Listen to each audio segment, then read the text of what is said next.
Bismillah ar-Rahman ar-Rahim. Selon les épidémiologistes, la semaine qui arrive sera cruciale dans l'évolution de la pandémie que nous subissons.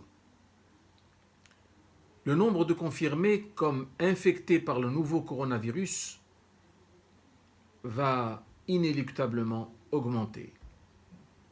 Car les individus qui ne se sont pas correctement confinés vont finir par se déclarer tout en ayant contaminé la plupart de ceux qu'ils ont pu rencontrer durant les jours passés.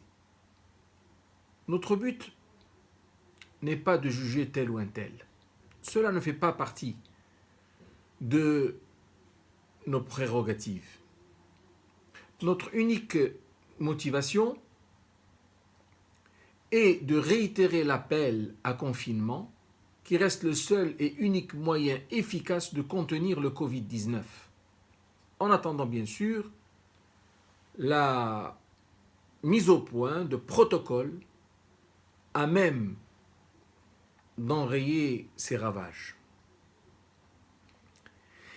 Cette assiduité dans l'appel nous est inspirée par l'avant-dernier verset du chapitre du repentir, dans lequel Allah, soit-il exalté, décrit son messager en disant « Azizun alayhi ma anittum, harisun alaykum, bil mu'minina ra'ufur rahim »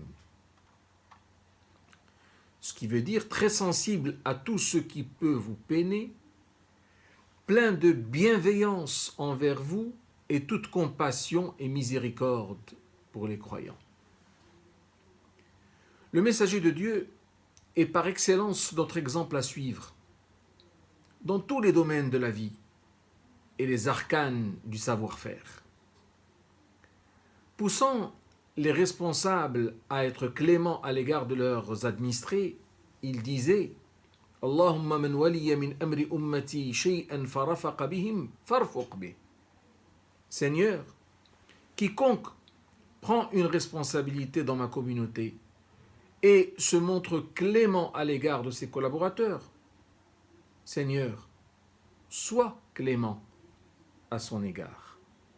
Nos dirigeants et responsables de la santé et du bien-être de la population en général l'ont très bien compris et n'ont pas tardé à faire preuve de compassion, de bienveillance et de miséricorde à l'égard des citoyens lorsqu'ils ont décrété le confinement chez soi et entrepris le durcissement progressif de sa mise en œuvre.